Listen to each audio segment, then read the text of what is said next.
नमस्कार। स्पॉटलाइट हरियाणा में आपका स्वागत है। मैं हूं वैशाली चौधरी और ग्राउंड रिपोर्ट सीरीज के आखिरी पड़ाव में हम आ पहुंचे हैं राष्ट्रीय राजधानी क्षेत्र के तहत हरियाणा के जो विधानसभा क्षेत्र हैं उनका जायजा लेने। और इसी कड़ी में हम गुरुग्राम और फरीदाबाद के जो विधानसभा क्षेत्र हैं उसका जायजा लेंगे। तो देखिए हमारे साथ एनसीआर की ये खास कवरेज हरियाणा विधानसभा चुनाव से जुड़ी।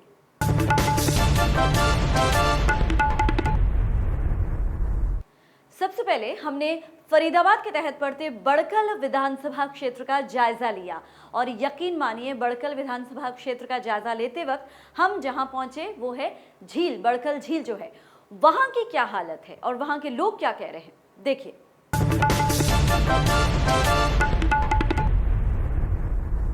हम इस वक्त बड़खल झील में मौजूद हैं। कहने को तो ये झील है, लेकिन मेरे पीछे आप देख रहे हैं कि झील का नामो निशान तक नहीं है, पूरा सूखा पड़ा हुआ है। मतलब पानी की एक बूंद भी आपको नहीं दिखेगी। इतना बुरा हाल हुआ पड़ा है इस जगह का, इस इलाके का। इतना मनोरम दृश्य हुआ करता था आज से कुछ साल पहले तक, लेकिन पिछले कई सालों से ये वीरान जगह बनी पड़ी है और जंगल, झाड़ियाँ उगाई हैं, बीहड़ इलाका हो चुका है। पहले क्या नज़ारे यहाँ के होते थे और अब क्या हालात हैं, तमाम ऐसी बातों के साथ बड़खल गांव जो है वहाँ के ही एक निवासी हैं, वो हमारे साथ हैं। वो बताएंगे कि पहले का एरा जो था, जब यहाँ रौनक हुआ करती थी, तब क्या था। पिछले कितने सालों से आप इस झील को देख रहे हैं? मेरी 65 साल उम्र है सर जी, मैडम। और मैं बचपन से झील पे आता जाता रहा हूँ। जी। और पहले इतनी रौनक होती थी यहाँ पे, बहुत अच्छी रौनक। कितने साल पहले की बात बता रहे हैं जब बहुत रौनक होती थी? तब ये झील सूखी नहीं थी, उस टाइम की बात बता रहा हूँ मैं आपको। फिर भी कितना साल? फिर भी हो गए 10-12 साल पहले। 15 साल करीब। हाँ जी। उससे उससे पहले तो यहाँ बैठने के लिए जगह नहीं मिलती थी मैडम। अच्छा। इतनी रौनक होती थी, इतनी रौनक, ये कुछ भी नहीं था, बिल्कुल सपाचट। इसके पानी पीते थे हम। तो फिर अचानक क्या हो गया? ये जो अभी जो हालत दिख रही है ये तो बहुत ही मैडम ऐसी बात है, तो ऊपर वाले की कृपा, बारिश हुई नहीं, पहाड़ में खान खुद गई, ऐसी खान खुद जिसमें बदरपुर निकलती है। जी। इतनी बड़ी झील नहीं, इतनी बड़ी खान खुद, जो पानी आता है बारिश का वो पानी खान में चला जाता है। अच्छा। इसीलिए पानी इसमें आया नहीं। मनोहर सरकार के कार्यकाल के दौरान भी ये कहा गया कि इसको बनवाएंगे, तो उस बात को भी 4 साल हो गए हैं। हालांकि अब कह रहे बनवा देंगे। मैडम मैं बताऊँ आपको, जी। पेपर में तो बन गई है। अच्छा। पेपर में पानी आ गया यहाँ पे। हकीकत भाई 10 करोड़ मंजूर है, झील में पानी आ जाएगा। वो नेता लोग है, पहले पेपर में पूरी कर दिया। आपको मैं झील दिखाऊं, एक थोड़ी सी गड्ढा खोद के ना उसको झील बना दिया, बोट भी दिखा दी, सब कुछ दिखा दिया। बड़खल लेक में या बड़खल झील की अगर बात करें, उसके पानी का सूखना, सिर्फ पानी सूखने की वजह से जो रौनक गई है, सिर्फ ये बात यहाँ तक सीमित नहीं है। इससे किसी के रोजगार पर भी असर पड़ा है, जो वाकई चिंता का विषय है। ऐसे ही एक हमारे साथ हैं जो यहाँ पे घोड़े और ऊंट वगैरह की सवारी करवाया करते हैं, तो उन्हीं से हम जानते हैं कि कितना ज्यादा असर उस पर पड़ा है। आपका नाम क्या है? मेरा नाम वीरू है जी। वीरू, ये बताइए, इतने दो आपने ऊंट रखे हुए, मैंने वहाँ पे घोड़े भी देखे आपके, है ना?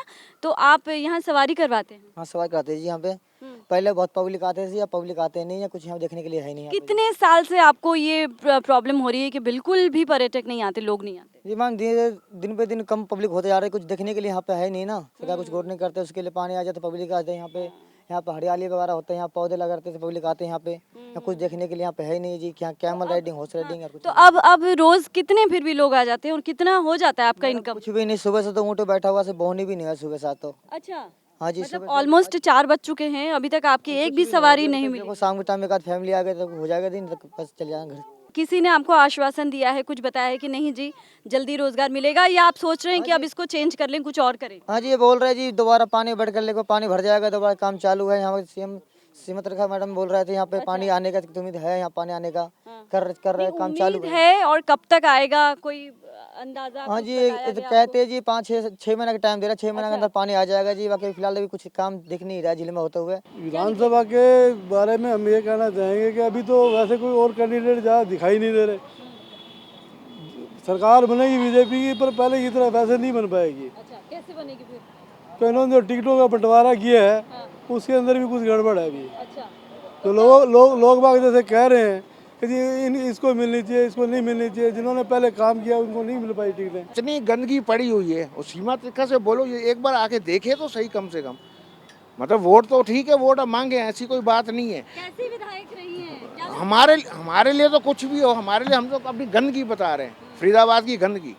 रहने के लायक नहीं है ये शहर। जनता तो अच्छे के लिए सोचती है कि हर बार अच्छा हो, लड़कियों के लिए, उसके लिए, किसी के लिए करते वही हैं जो उनके मन पे होता है। बहुत कुछ है बदलने के लिए, अगर वो सोचेंगे तो बहुत कुछ है बदलने के लिए। एक दो चीजें बताइए। एक तो क्या लड़कियों के लिए सोचें, आजकल जॉब निकल रही है, बच्चों के लिए सोचें, हर एरिया से उसके जॉब के लिए सोचें, बच्चों के लिए। कुछ सड़कें बनी हैं, बाकी विकास कार्य तो वही चल रहे हैं जो पहले चल रहे थे। मतलब कुछ चेंज हुआ नहीं ज्यादा पिछले 5 साल में। विकास कार्य तो वही चल रहे हैं। अच्छा।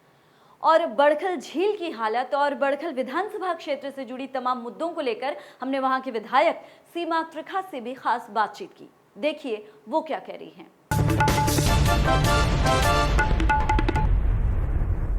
सीमा जी, सबसे पहले तो ये बताइए कि बस अब कुछ ही दिन रह गए हैं, हाथ में गिने हुए दिन हैं, क्या इस वक्त आपको क्या फीलिंग हो रही है और आप क्या कितनी आश्वस्त महसूस कर रही हैं अपनी विनिंग को लेकर? मैं सोचती हूँ कि जब व्यक्ति किसी युद्ध में उतरता है तो उसका जब तक नतीजा ना निकल जाए तब तक उसे प्रयासरत रहना चाहिए। तो जो युद्ध हम लड़ने जा रहे हैं ये जनता के हितों का युद्ध है। जो हम युद्ध लड़ने जा रहे हैं ये पहली बार ऐसा नहीं है कि आदरणीय मोदी जी जब से आए और आदरणीय मनोहर जी के हाथ में नेतृत्व आया तो सरकार ने ही जनता के अधिकारों का युद्ध भी लड़ा। तो आज वो युद्ध दोबारा से है और मैं इसमें ऐसी उम्मीद करती हूँ कि जब तक अपने जनता के एक एक व्यक्ति तक ना पहुँच जाऊँ, उन सबका सहयोग ना ले लूँ, तो उन्हीं का हित उन्हीं के माध्यम से सदेगा। बड़खल की जो जनता है वो आपको वोट क्यों दे? क्या आपने ऐसे अपने 5 साल की आपने ऐसे कौन से काम किए हैं जिनको देखते हुए जनता एक बार फिर आपको चांस दे? बड़कल की जनता से मैं वोट की मांग भी करती हूँ, पर मैं वहीं साथ साथ बड़कल की जनता का धन्यवाद भी करना चाहती हूँ कि आज इस चुनाव को मैं अकेली नहीं लड़ रही, मेरे साथ जनता भी सीमा और मनोहर बन कर के इस चुनाव को बड़कल में लड़ रही है। ना सिर्फ बड़कल के लोगों की, फरीदाबाद के लोगों की, बल्कि मैं सोचती हूँ वो हर व्यक्ति जो प्रकृति से प्यार करता है उसकी दिल की धड़कन है। और हम बड़कल विधानसभा के लोग हरियाणा में तो हैं, फरीदाबाद में तो हैं, परंतु हम दिल्ली भी हैं, क्योंकि हम दिल्ली के राजधानी के सबसे सटा हुआ इलाका है। आपको इस बात की भी हैरानी होगी, उस झील को सूखे हुए 23 साल हो चुके हैं और किसी भी जो यहाँ पर विधायक रहे उनके पास 5-5, 8-8 महकमे रहे, वो मंत्री रहे सरकार में, तो किसी ने प्रयास भी नहीं किया। मेरे जैसी महिला जो पहली बारी विधायक बनी और इन 3.5-4 सालों में उस झील को भरवाने का काम जनता की दुआओं और आशीर्वाद के बदौलत मुख्यमंत्री जी के सहयोग से, कृष्णपाल जी के सहयोग से आज उसकी शुरुआत हो चुकी है। ऐसे कौन से काम हैं जो आपको लगता है कि ये रह गया है और अब की अगर मैं आती हूँ तो मेरी, जैसे आपने अभी झील की बात कही, ऐसे और भी काम होंगे जो आपकी प्रायोरिटी लिस्ट में होंगे? कौन कौन से ऐसे काम रह जाते हैं? मैं ये सोचती हूँ कि एक मेरे विधानसभा में वार्ड नंबर 21 है, शिव दुर्गा विहार, दयालबाग, और उसमें एक कॉलोनी और साथ खोरी गांव, ये सब लगते हैं। ठीक है। वहाँ पर आपको हैरानी होगी कि 70 साल के भारत में वहाँ सीवरेज लाइन नहीं डली थी और वहाँ पे सरकारी पीने की पाइपलाइन भी नहीं है। वहाँ पानी माफिया बहुत हावी है। ये पिछली सरकार जब 70 साल से नहीं डली, और आज मुझे ये बताते हुए खुशी होती है कि वहाँ पर मनोहर राज में हमने 37 करोड़ सैंक्शन करा करके सीवरेज लाइन का काम लगभग 75-78% पूरा कर लिया। इन लाइंस पूरी हो चुकी हैं, सिर्फ मेन लाइन डलनी बाकी है, जो कि वर्क इन प्रोग्रेस है। इस वक्त हमारे साथ हैं बड़खल विधानसभा क्षेत्र से आम आदमी पार्टी के प्रत्याशी धर्मवीर भड़ाना। पहला सवाल मेरा ये, आप अपनी जीत के प्रति कितना आश्वस्त हैं और आपको क्या कंपटीशन सामने दिख रहा है बीजेपी और कांग्रेस के जो है सामने? जीत के प्रति पूरी तरह आश्वस्त नहीं। पब्लिक को यहाँ पर बहुत दुखी है। अच्छा। और पब्लिक को दिल्ली की तरह मूलभूत सुविधाएं चाहिए। क्यों दुखी है, किस बात पर? क्योंकि यहाँ पर खासकर बड़गल विधानसभा में ना लोगों को बिजली मिली, ना पानी, ना सड़क, ना सीवर, ना अच्छे स्कूल हैं, ना अस्पताल हैं। यहाँ पर प्राइवेट स्कूलों में लूट मची हुई है और दिल्ली में आम आदमी पार्टी के सरकारी स्कूल प्राइवेट स्कूलों से अच्छे बन गए हैं। हर आदमी ये चाहता है कि मुझे दिल्ली की तरह मूलभूत सुविधाएं मिले, हमारे बच्चों को अच्छा पानी मिले पीने का, अच्छी शिक्षा मिले, अच्छी दवाई मिले दिल्ली की तरह। जैसे दिल्ली में दिल्ली के लोकप्रिय मुख्यमंत्री अरविंद केजरीवाल जी ने मात्र 4 साल में दिल्ली में बिजली, पानी, सड़क, सीवर, अच्छे स्कूल, अस्पताल और सीसीटीवी कैमरे बहन बेटी की सर हरियाणा की बात करें ना, दिल्ली के हरियाणा में भी हम उन्हीं मुद्दों को लेकर के, जो पार्टी जहां जैसा काम करती है वो पूरे देश में ऐसे काम करती है। आम आदमी पार्टी मूलभूत सुविधाओं के लिए काम करती है और हरियाणा में भी हम मूलभूत सुविधा के लिए काम करेंगे। सीमा त्रिखा तो ये कह रही है कि उन्होंने बहुत काम किया, खासतौर पर अगर सड़कें और इस तरह के निर्माण कार्यों की बात हो, क्या कहेंगे? अच्छा काम किया उन्होंने, अपना विकास किया, परिवार का विकास किया है, अपने घर के सामने नाले को कवर करके उसको पार्क बना लिया है। उनका कहना ठीक है। अच्छा, तो आपको क्या लग रहा है कि आपके सामने बीजेपी और कांग्रेस के जो उम्मीदवार हैं वो ज़्यादा अहमियत नहीं रख पाएंगे क्योंकि आप ज़्यादा मजबूत उनके सामने टिक रहे हैं, ऐसा लग रहा है आपको? देखो बहन जी, अभी फिलहाल 5 साल वर्तमान सरकार भाजपा की रही है और यहाँ पर हमारे पंजाबी बिरादर है। हमारा एक मुख्य त्यौहार होता है दशहरा का। पिछले 4 साल से वो दशहरा का त्यौहार इस शहर में नहीं मनाया जा रहा है, क्योंकि वो दशहरा का त्यौहार इसलिए नहीं कि यहाँ पर जो मंदिर का प्रधान है वो एक राजनीतिक परिवार से जुड़ा हुआ है, इसलिए विधायक को वो मुख्य अतिथि नहीं बनाते, इसलिए दशहरा त्यौहार मनाने नहीं देती है, दादागिरी चल रही है। और बिजली पानी मांगने पर यहाँ जेल भेजा जाता है इस बड़गल विधानसभा में खासकर। और जीत की तो आप पब्लिक से पूछ लो, पब्लिक किसको चाहती है? बदलाव चाह रही है। और जो कांग्रेस की सरकार इससे पूर्व 5 साल रही है, ये पंजाबी बिरादर के लोग उनके घर पर 3-3 घंटा बैठ कर आते थे और वो मंत्री होते हुए भी इनसे नहीं पूछते थे कि आप लोग कैसे बैठे हो। पंजाबी बिरादर का निरादर हुआ है, पंजाबी बिरादर की कांग्रेस की टिकट कटी है, पंजाबी बिरादर में बहुत रोष है और पंजाबी बिरादर के पास एक ही विकल्प है, आम आदमी पार्टी। क्योंकि उनको अपने बच्चों का भविष्य चाहिए, उनको बिजली चाहिए, सड़क चाहिए, सीवर चाहिए, अच्छे स्कूल चाहिए, अच्छी दवाई चाहिए, हर 500 परिवारों पर मोहल्ला क्लिनिक चाहिए जिसमें सारे टेस्ट फ्री, सारी दवाई फ्री। अब दिल्ली दूर नहीं है। रुक रहे एक छोटे से ब्रेक के लिए, आप कहीं मत जाइए क्योंकि ब्रेक के उस पार हम गुरुग्राम और उसके जो विधानसभा क्षेत्र हैं उनका जो हमने जायजा लिया है, उसकी जो ग्राउंड रिपोर्ट है उसके बारे में आपसे रूबरू कराएंगे।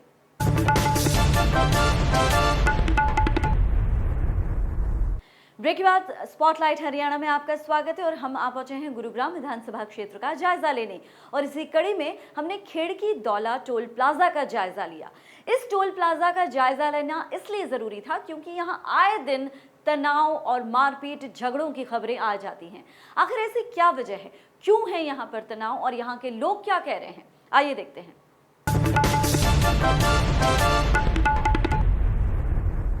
ये है द्वारका एक्सप्रेस वे, एक बहुत ही विवादित इलाका।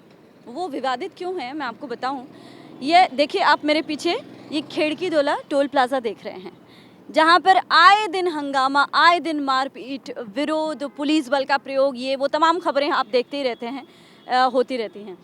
अब यहाँ के जो लोग हैं उनका ये कहना है कि ये लोग जबरन, मतलब जो यहाँ के लोगों ने रास्ता, कच्चा रास्ता बनाया था उसको भी इन्होंने तोड़ दिया, मतलब आदेशों की पूरी धज्जियाँ उड़ाई जा रही हैं। लोगों का ये भी कहना है कि सीएम मनोहर लाल ने खुद यहाँ पे रास्ता बनाया था जिसको कि तोड़ दिया गया। अब देखिए मेरे पीछे ये जो आप ग्रिल देख रहे हैं, ये पूरा जो दीवार बना हुआ है, लोहे की दीवार बनी हुई है, इस लोहे की दीवार के बारे में भी यहाँ के लोगों का, जो रेजिडेंट्स हैं यहाँ के लोगों का कहना है कि ये टोल प्लाजा के जो लोग हैं उन्होंने जबरन लगवाया है, जबकि यहाँ पे ये लगना नहीं चाहिए लेकिन लगाया हुआ है।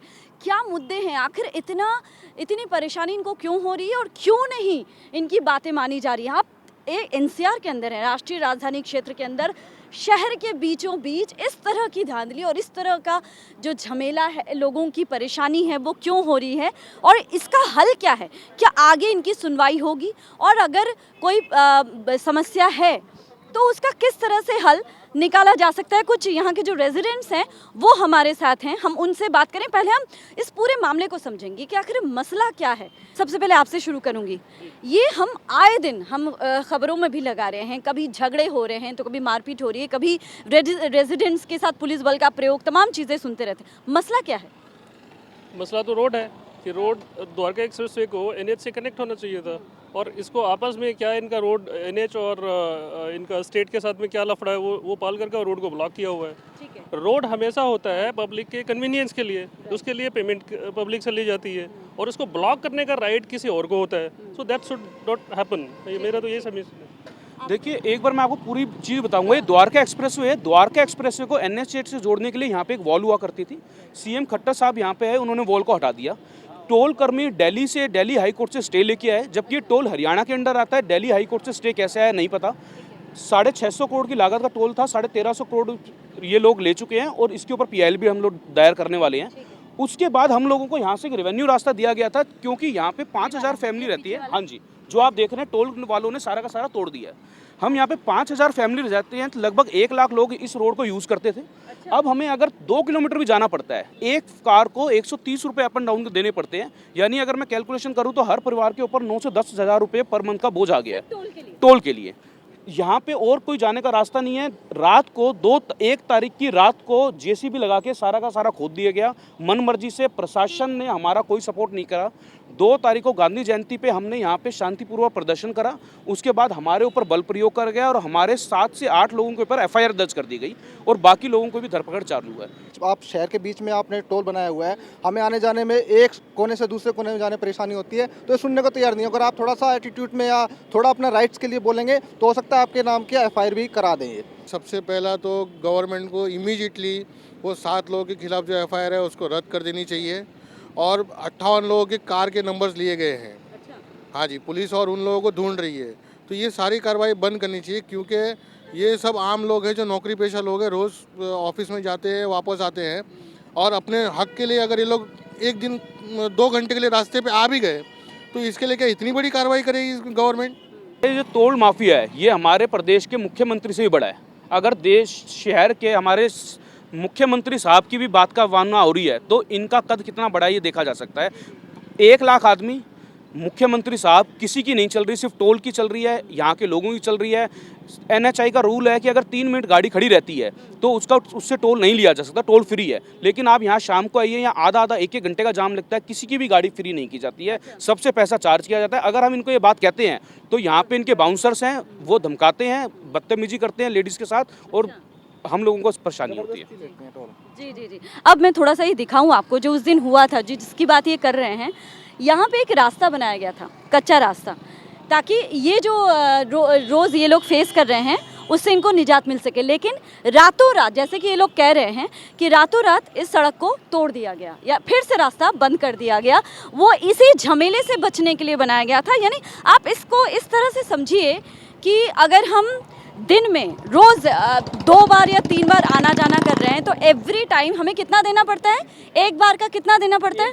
130 रुपये का हमें टोल देना है। 130 रुपये एक बार का। यानी अगर हम दिन में, मैं अगर दिन में 2 बार जा रही हूँ तो 130 प्लस 130 रोज़ाना। अगर दिन में 4-5 बार जाऊँ तो एवरी टाइम मुझे 130 रुपये देना। परिवार के ऊपर अगर हम देखें तो 10 से 15 हज़ार रुपये महीने का बर्डन है। अगर यहाँ पे इस टाइम महंगाई का टाइम है और तब भी 10 से 15 हज़ार रुपये पर फैमिली का है। अगर 1 लाख फैमिली की अगर मैं बात करता हूँ और उसको 300 रुपये से मल्टीप्लाई करते हैं तो लगभग 30 करोड़ रुपए महीने दिन का, 30 करोड़ रुपए दिन का टोल वाला हम लोगों से चार्ज कर रहा है। 2 दिन पहले हम DC साहब को ज्ञापन दे के आए थे। मैं खुद था उसमें, सीनियर सिटीजन की टीम थी साथ में हमारे। तो हमने उसमें 3 मांगे रखे थे। सबसे पहले तो जो इस टोल के ऊपर 7 लोगों के खिलाफ FIR हुई है, उसमें 2 महिलाएं हुई हैं और 58 कार के नंबर। FIR दर्ज हुई थी? हम लोग यहाँ पे 2 अक्टूबर को सफाई अभियान के लिए आए थे, स्वच्छ भारत के उसमें। तो टोल कर्मियों में से कुछ ऐसे लोग थे जिन्होंने बच्चों को एक्साइट करके महिलाओं को कुछ बोला, तो वहाँ यहाँ से उठा के उन्होंने हाईवे पे ले जाकर बिठा दिया। अच्छा।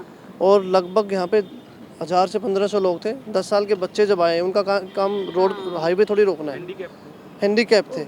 सिर्फ वो 2 अक्टूबर गांधी जयंती के उसमें आए थे और लोगों को उसको चेंज करा के कि कहीं ये दोबारा से रोड को ना कर दें, कुछ मीडिया आ जाए। उन्होंने हमारा उल्टा करके और हमें रोड के ऊपर ले गए, लेडीज़ों को गलत बोला, बदतमीजी से बात हुई। लेकिन पुलिस ने कोई भी रेजिडेंट की बात ना सुन के उनके ऊपर केस दर्ज कर दिया। तो उसका हमने किया था कि सबसे पहले जो FIR हुई है उसको रद्द किया जाए।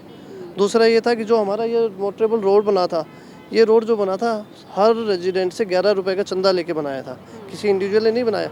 हर फैमिली से 11-11 रुपये का चंदा इकट्ठा करके 4 लाख रुपये में रोड बनाया था हमने, क्योंकि बहुत गड्ढे थे, गाड़ियाँ आ जा नहीं पा रही थी।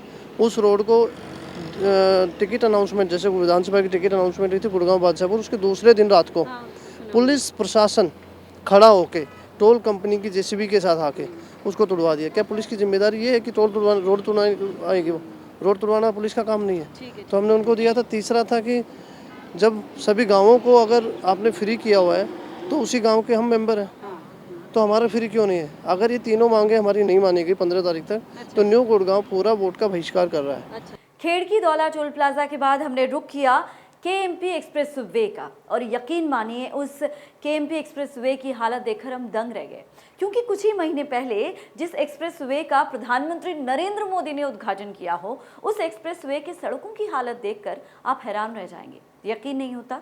खुद देखिए।